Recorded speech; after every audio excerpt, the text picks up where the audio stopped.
Line's good. Never on! Whoa. Hard! Hardly. Come on, Brent. Line's good. Got real close. The hair high, right? Try and hit 2/3. Have they saved it for her? Yes, they have.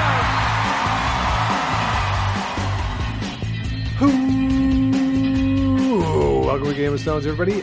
I am Sean Graham. Scott, alongside as always. Hello, Scott. Always alongside. That's me, Sean. Good to be here. Yeah, I see you were on video and you've got your hood up over your head. I do. It was 20 degrees here in Ottawa today at the start of November. So why the hood? So the house is kept at a nice 18 usually, and I don't turn the heat on when I'm downstairs. And I've been downstairs since I got home for work, so about 3 hours, 3.5 hours now. I don't turn it on because it doesn't really do anything down here. So why waste the energy? When I'm down here, if I want a little extra heat, I got a little space heater down here for that. So house is just a little chilly. That's all. Okay. That's good. My house is the opposite. It's too hot because I refuse to put the air conditioner on because it is November. Oh, there were calls for air conditioning today. That's bold. Last week I had to put the air conditioner on for one night. Okay. Yeah, it's not great. No, madness. But it's not like the climate's changed or anything. So what's going on today? So we got a very special episode, a good episode for you today. A few weeks ago, Curling Canada sent out a press release that caught our attention. The title of the curling release was that Curling Canada announces the rebrand launch of Women in Curling, marking a pivotal step in advancing gender equity. And the Women in Curling is a rebrand of what was known as the Women in Curling Leaders Circle. So this newly branded group has put forth a set of formalized and structured initiatives to, quote, foster greater female representation at all levels of curling. And Elaine Dagg-Jackson is the architect behind the program, and she is there as the chair of the executive council.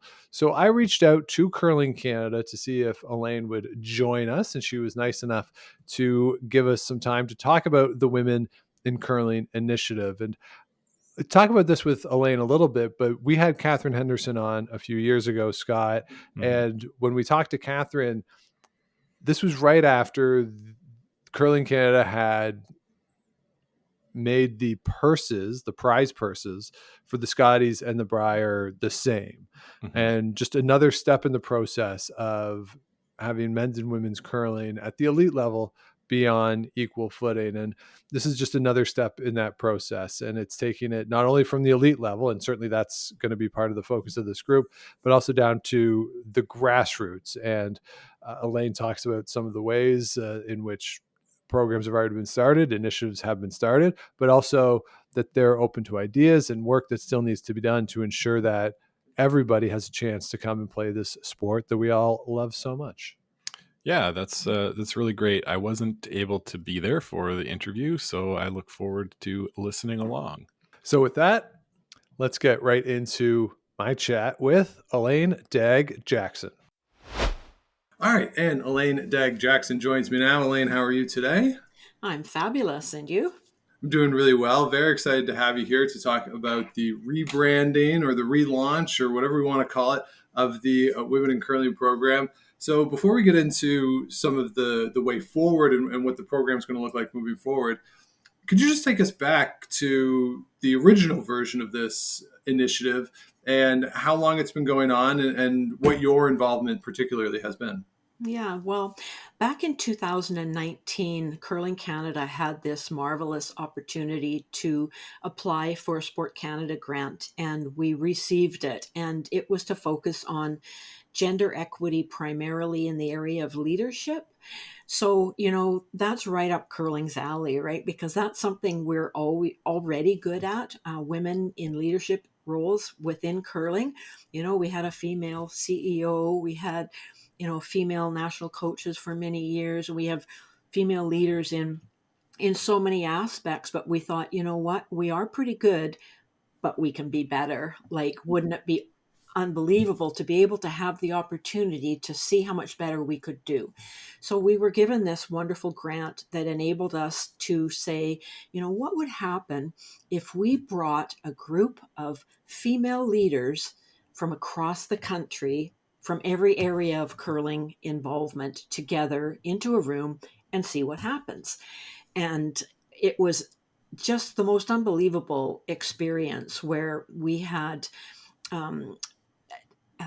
ice makers, coaches, CEOs, provincial leaders, people from all walks of curling in leadership roles came together for 3 days at the Scotties in Moose Jaw. And we had this wonderful discovery of the power of women, and the experience and the shared knowledge and skills of the people in the room. And it just became this electric kind of environment. And from there, the circle was formed. And this was a circle of leaders who remained in contact and met annually at a conference, but also kind of kept in touch via webinars and socially, and shared. And, from that room came this idea that we all had friends across the country that were like our team members, that if we wanted somebody that was expertise in a different area, we could reach out to these women. So that's where it began. We were able to get together a couple of times. COVID hit in the middle, but we shifted really nicely to an online experience, which also went really well. But our kind of time we get together is the opening weekend of the Scotties, and wonderful things happened from there. We started to develop programs that we could bring to the member associations and spread across the country.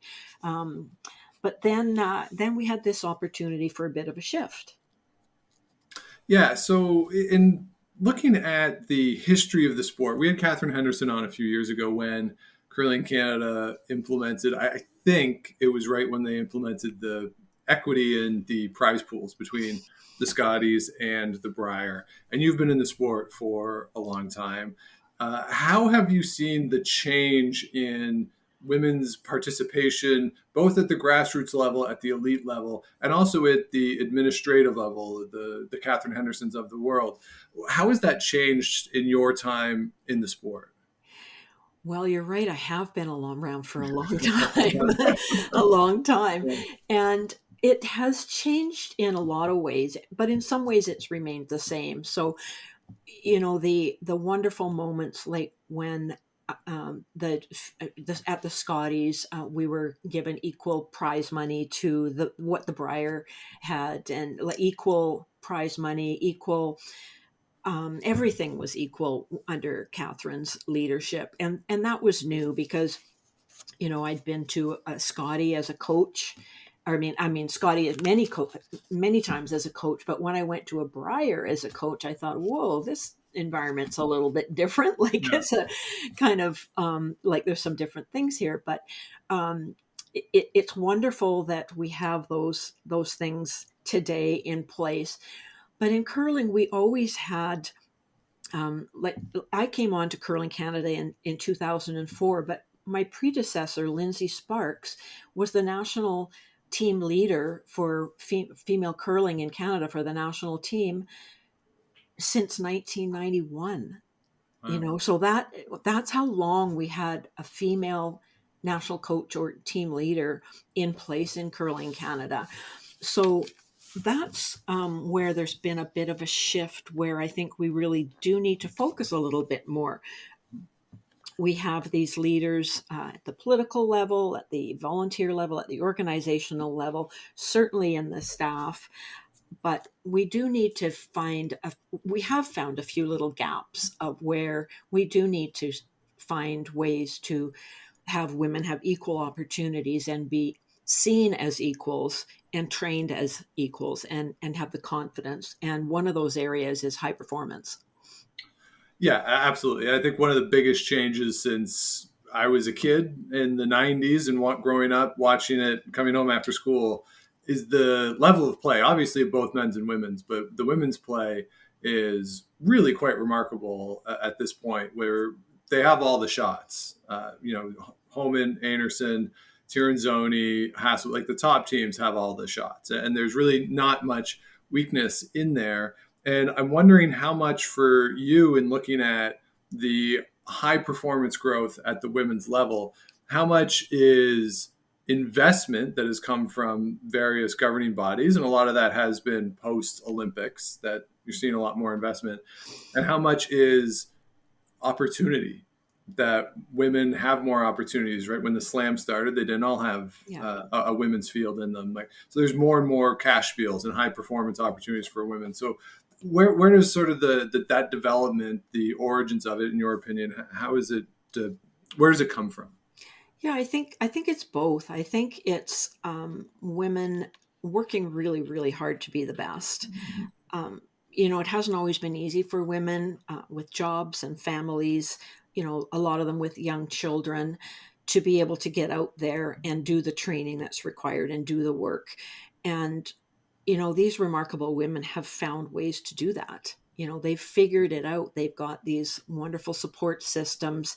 We're not quite where we need to be with having them being paid full time for being involved in curling, but they're making it work. And those who are really dedicated to be the best are finding a way to do that. And that's really changed, where we all used to have to work. There was no question about that. And, now there are sponsors and other initiatives that allow some of those women to just focus on curling.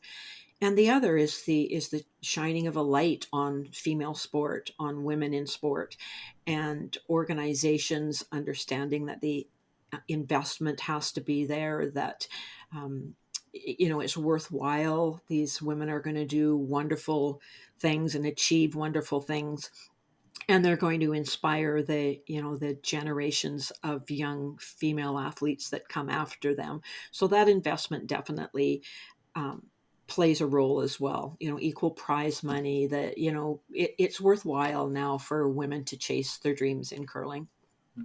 And do you look around in this initiative with the PWHL?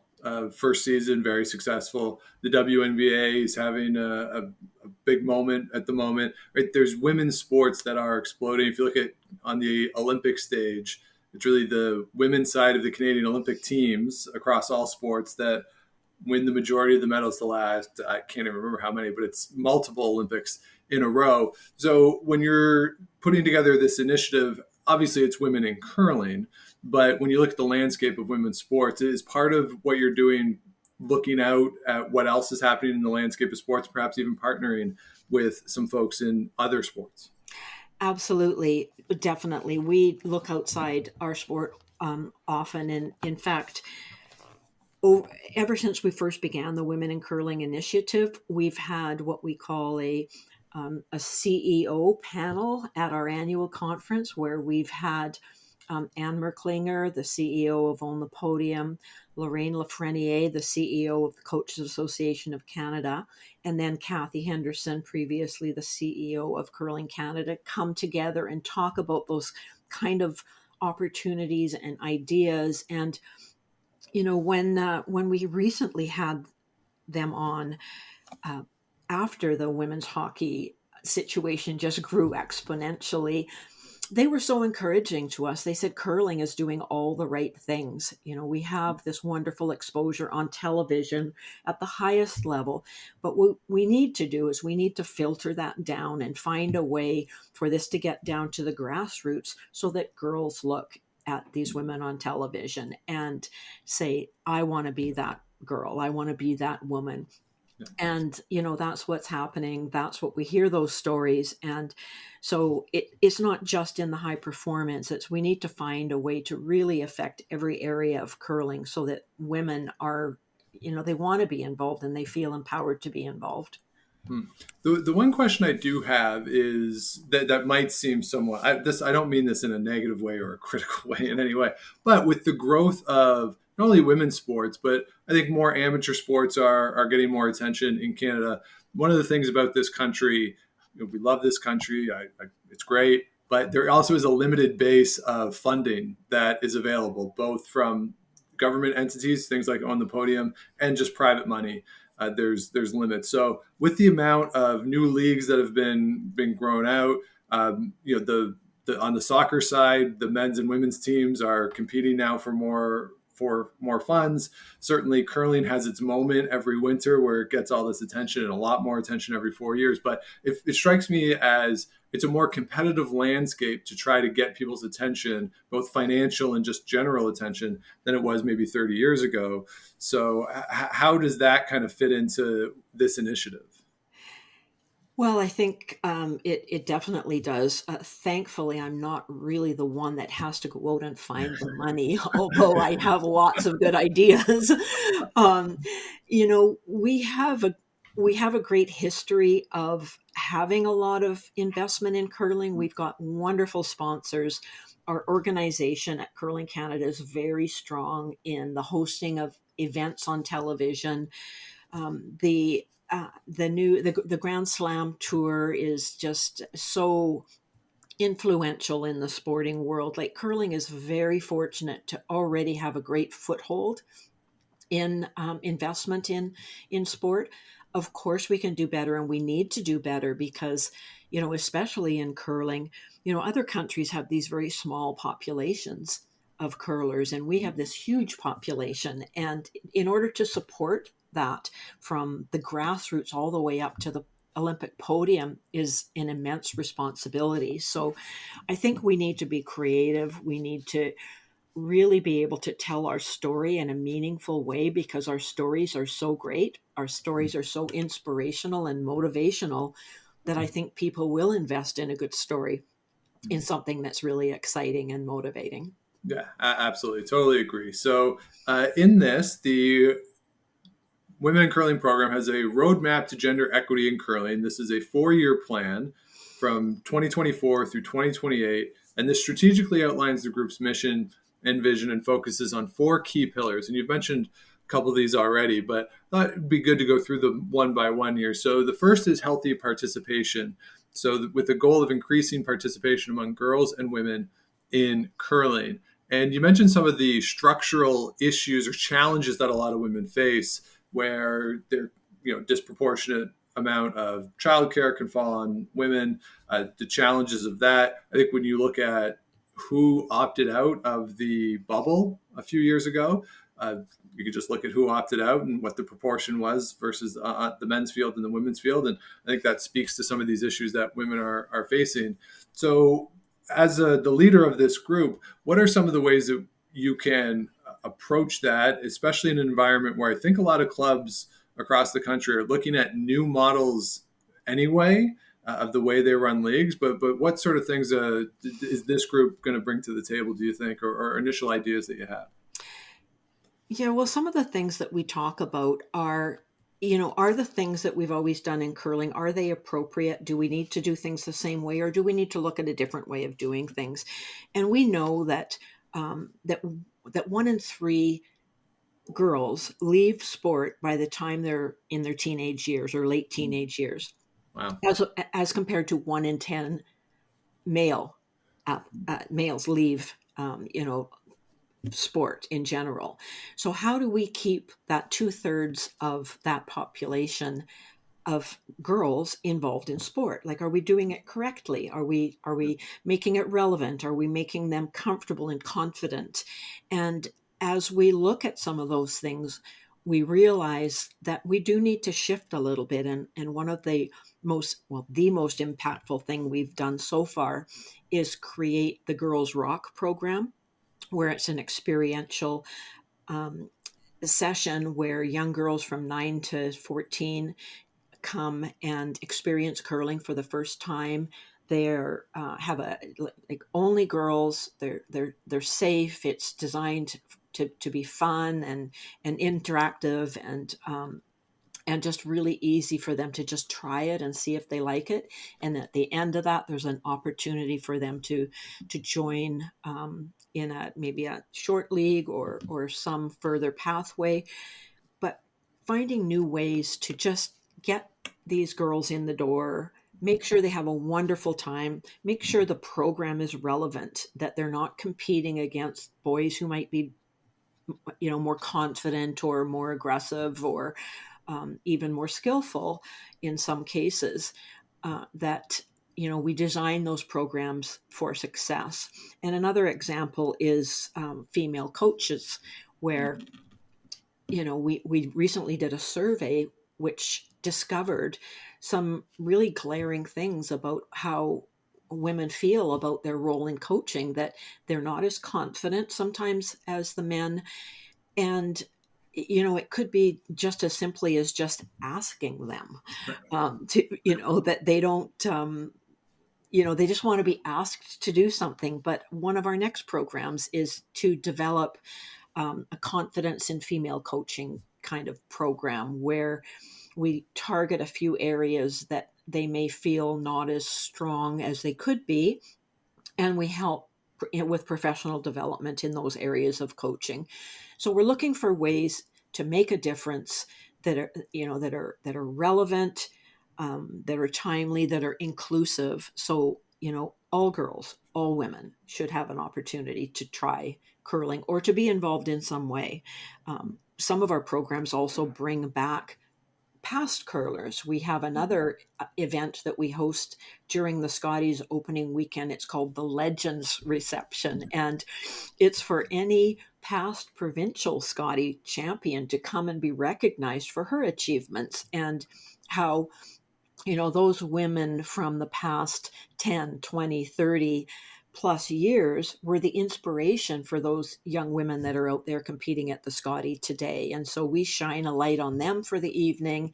And some of them end up saying, well, you know what, I really miss this. Maybe I should come back into curling and be a volunteer or be a official, or, run for the board of directors, and things like that. So we're looking for unique ways to develop programs that are relevant.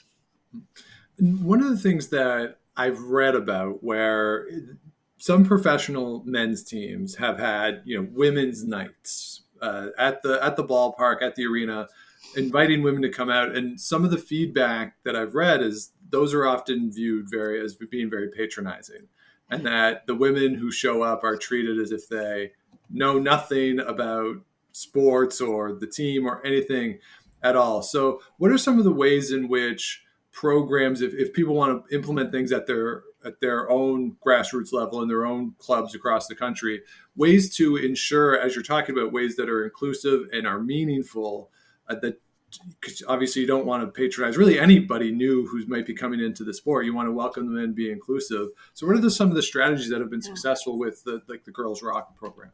Yeah, so we're just discovering some of those things, and I know our clubs across Canada probably have some great ideas in those ways. But what we're trying to explore is, what is it that makes women feel welcome? And once they get there, women and girls, when they get there, why do they stay? Is it social aspect? Is it the athletic aspect? Is it a feeling of belonging? And to try to focus on those things.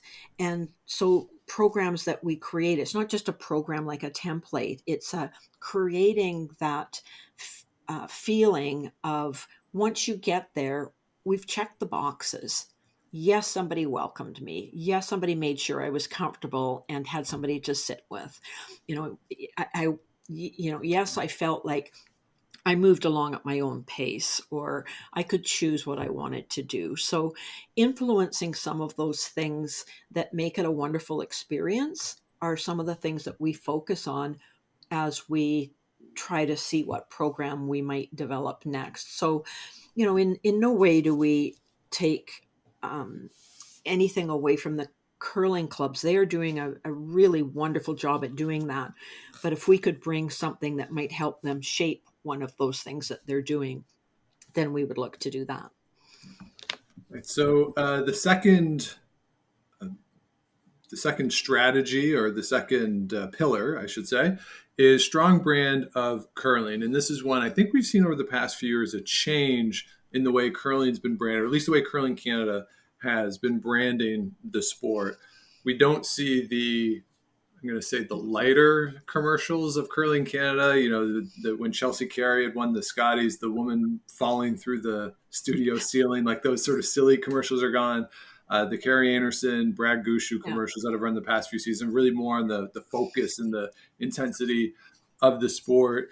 Does that filter into, does that sort of, what I think is a change on Curling Canada's part, does that filter into the way the Women in Sport program is going to look at the brand, or are we looking at it in a more holistic way at everything from the way it's presented on TV at the elite level down to that grassroots?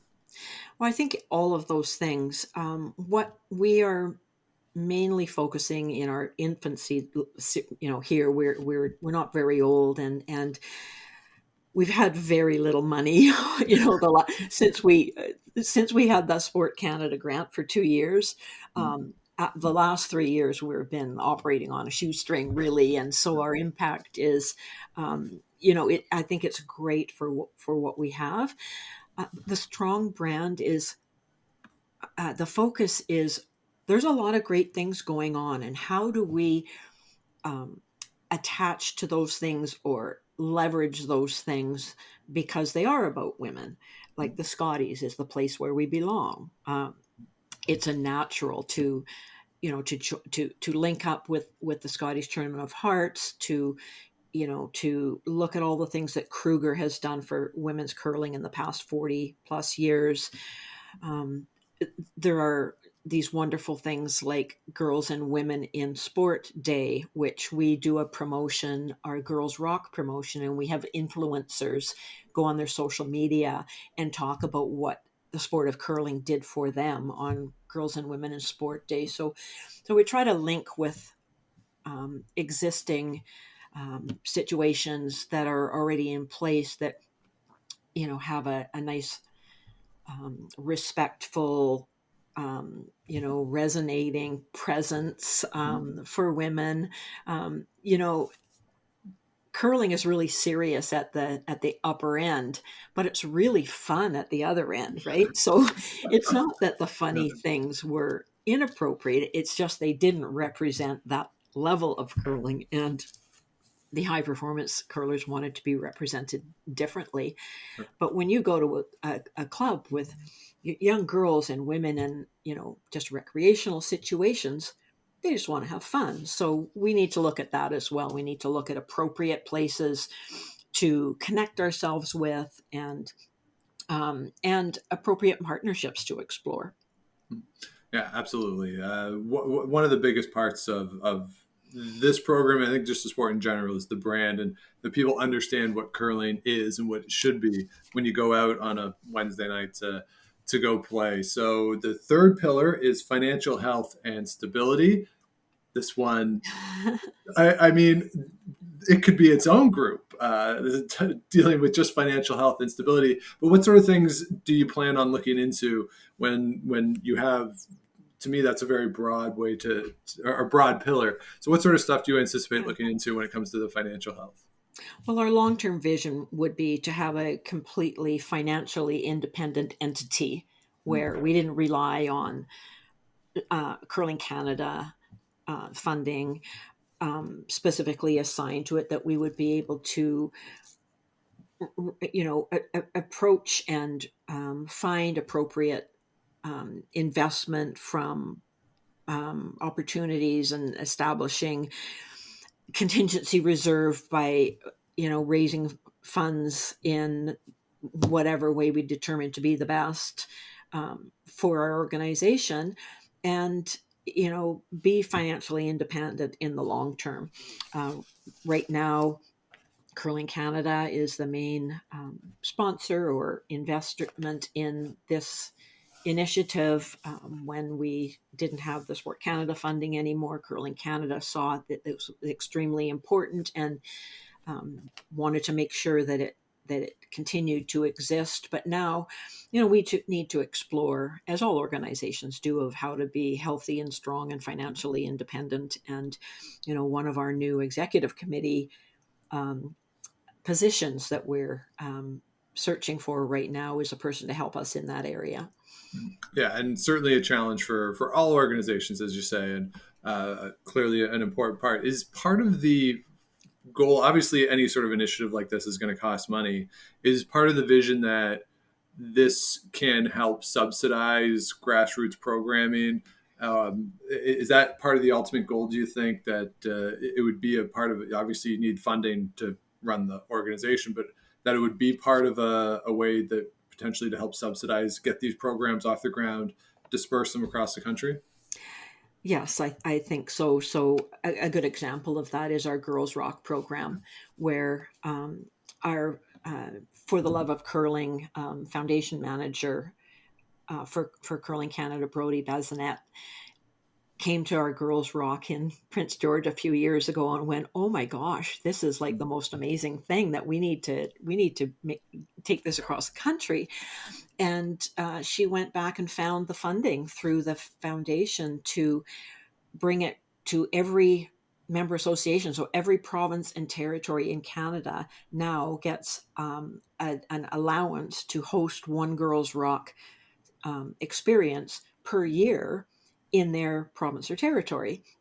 And so that was from, a person being so impressed with the product and understanding that we need to find some investment to support this across the country. So that's our example at this point, and we certainly hope to be able to have more of those kind of really good news stories in the future. And then the final pillar is organizational excellence. It says that Women in Curling is committed to establishing systems for monitoring progress and outcomes. So looking to continuously improve and align with Curling Canada's values and aspirations.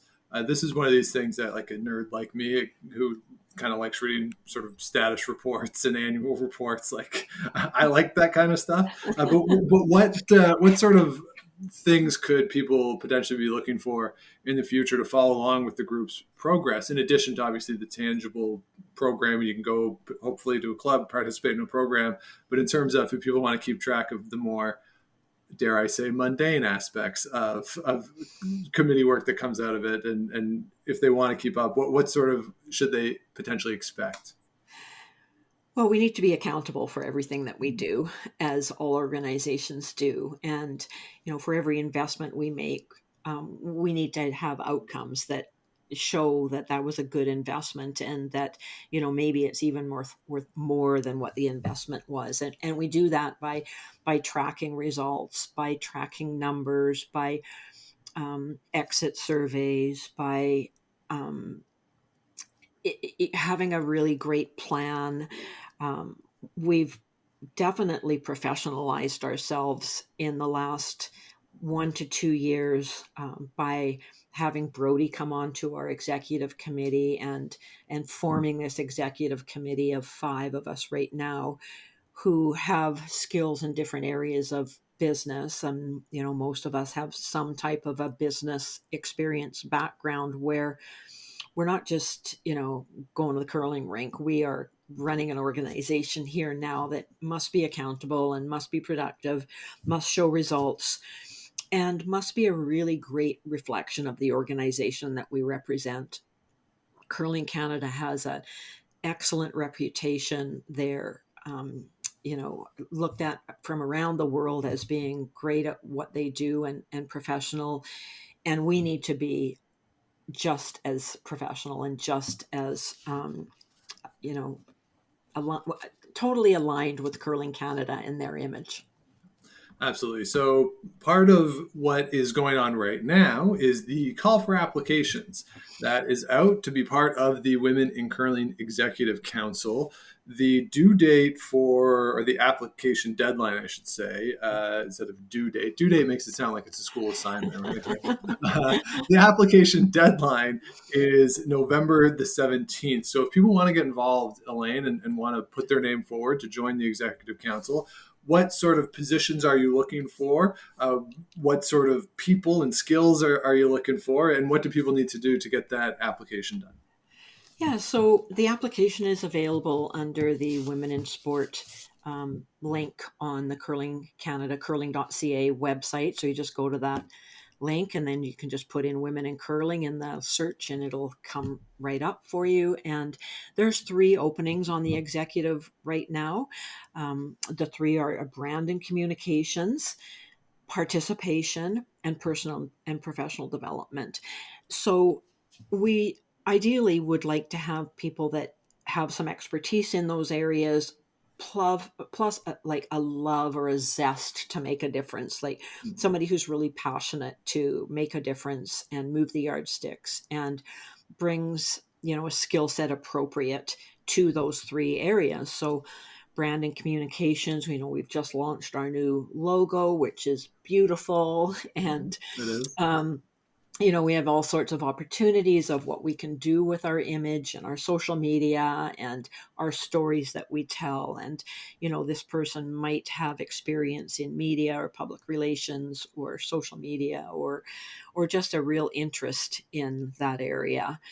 And participation is around, how do we get these women and girls into curling, in what areas,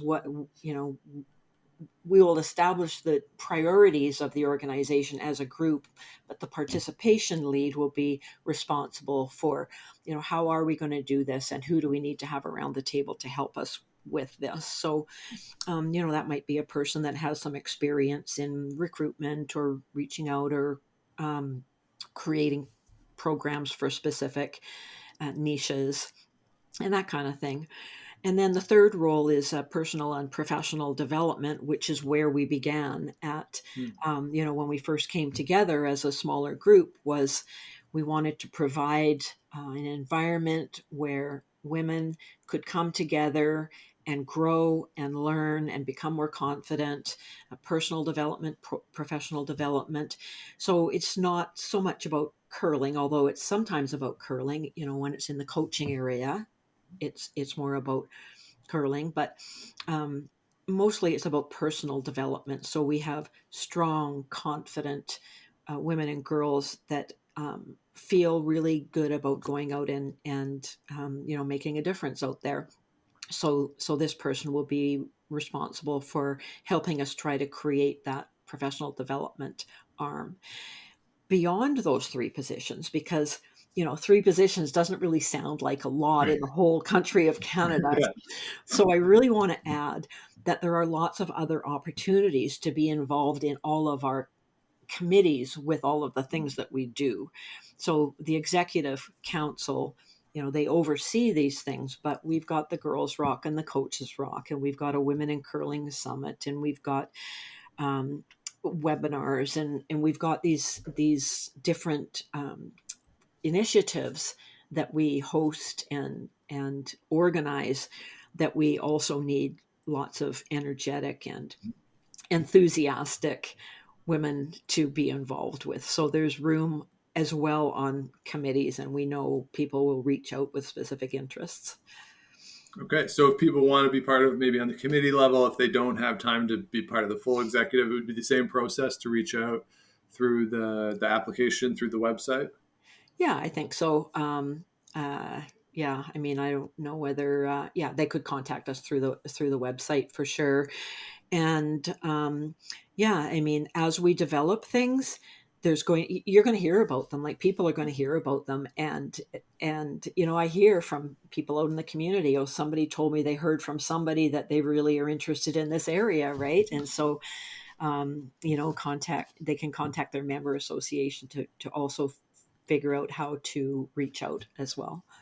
Yeah, that is one of the great things about this sport, that once somebody hears about something and likes it, and will talk to this person and talks to that person, when you're sitting with different people after every game, gets through a curling club pretty fast. Exactly. So yeah, and we will put a link down to the application and all the materials in the show notes, so you can check it out down there, or as Elaine says, on the Curling Canada website. So Elaine, is there anything else that you wanted to talk about the Women in Curling initiative that we haven't gotten to yet? Well, we covered a lot, and I think that the most important thing is that everything that we do, we just want to make sure that women and girls have an opportunity to try curling, in some way, that everybody has a chance to walk through the door of a curling rink and feel like they have a place to belong. And whether they want to play the sport or whether they just want to be involved, there's a place for everyone. And we want to really spread that message. Yeah, absolutely. Very well said. So as I said a few seconds ago, we will link to the Women in Curling section of the website on Curling Canada down below. So check it out. If you're interested in being on the executive and the committees, do reach out. Deadline for applications, November 17th. So with that, Elaine Dagg-Jackson, thank you so much for taking the time to speak with me today. Very nice to join you. Thanks for asking me. So there you have it, my chat with Elaine Dagg-Jackson. I thank her for her time. Scott, I really enjoyed that conversation. Elaine's somebody who's been around the sport for a really long time, certainly has a knowledge of curling at the elite level and grassroots level, the business side of it, the just general entertainment side of it, just somebody who is so well versed in the sport and is going to continue to do good things for curling as a whole. And certainly the Women in Curling initiative, I think, is in very good hands. Yeah, absolutely. I knew a little bit of Elaine when I worked at West and curled in Victoria. So glad to see her on board with this initiative. Like you say, a longtime voice in the sport, and look forward to seeing where it goes. Yeah. So I did ask her after we cut the mics and we stopped recording, sent her a note in a year or so, if she would come back. And she said, yeah. So we'll put a pin in this for now. And once the executive council is set, the committees are set, once they have a chance to get into the work, get into some of the initiatives, we'll do a check-in with Elaine and see how things are going in about a year from now. So pre-Euros next year, keep an eye out for an update on our end, but also go to the Curling Canada website. You can see down in the show notes, as I said, we'll link to that. You can check out what they got going on now and some of the initiatives as they launch this rebrand. Terrific, Sean. There's not many things I like more than governance. Love digging in the governance, getting the the committees, the subcommittees, the working groups, figuring out how it's all going to work. So this will be fun to track.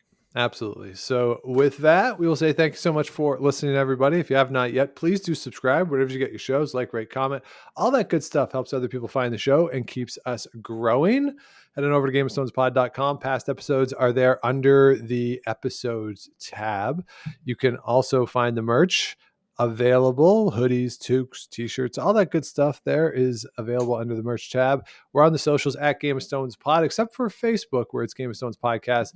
And if you want to let us know what you want to hear on the show, Game of Stones Podcast at gmail.com. Scott, you mentioned it was very warm today here in Ottawa. The fall has been extended for a little bit, but I often find that Remembrance Day, which is coming up on Monday, tends to be a transition point. Maybe it's just in my head from fall to that like raw pre-snow, like wintry feel. So that's coming up in a few days. I haven't looked at the forecast, but November tends to hit. Yeah, it can really cut through you. And I got my winter tires put on today, and it felt really, really weird to be walking to the garage in a t-shirt instead of a toque and a jacket, So yeah, I'm looking forward to getting that consistent cooler temperature. Yeah. I'm not looking forward to the -10s, -20s, but I could do with some highs of 6. Right. It'd be pretty nice. I kind of like that. Yeah. And I did mention Remembrance Day, Veterans Day, if you're in the United States, Armistice Day, overseas in a lot of places. If you do have the chance to head to a ceremony, I would recommend it. If not, there are a lot of great online resources in Canada through the Legion, the Canadian War Museum. Mild plug for what I do at the Department of National Defense. We have some stuff available, Veterans Affairs Canada. So if you can't get physically to a ceremony for whatever reason, there's some online stuff. I was actually at an event last night, Scott, at the Canadian War Memorial, Canadian War Museum. Mm-hmm. And they kept saying over and over, like, it's important to remember, it's important to remember. And I was sitting there thinking, yes, it is, but somebody's got to talk about what we're remembering. And then finally a retired major general got up and started talking about what we're there to remember. It was a really cool event. And when you read those stories, there's a lot there. And there is a new digital exhibit from the War Museum, Veterans in Their Own Voices. It's interviews with veterans about their service. So if you don't know much or haven't had the opportunity to read a lot about Canada and contributions in Cyprus, peacekeeping missions in the 1990s, and certainly in Afghanistan. A lot of great stuff there, both from veterans and their families. So a lot of stuff to go to. And as we look at November the 11th, I think always a good opportunity to take that time and reflect on some of that history. Yeah, absolutely. I think I'm going to head over to the War Museum on Monday and stand for the ceremony there and then take a look around. So. Yeah, and if you're in the nation's capital, the War Museum is free on Remembrance Day.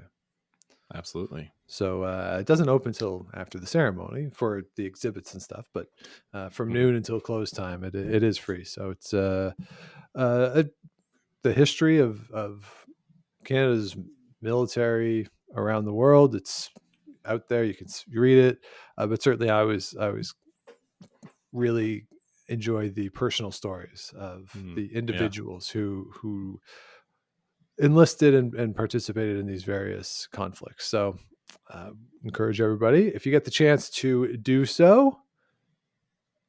And with that, we are going to take our leave for the week. We will be back with you next week to talk a little more curling. But until then, keep those brooms on the ice and don't dump that intern. Make the final.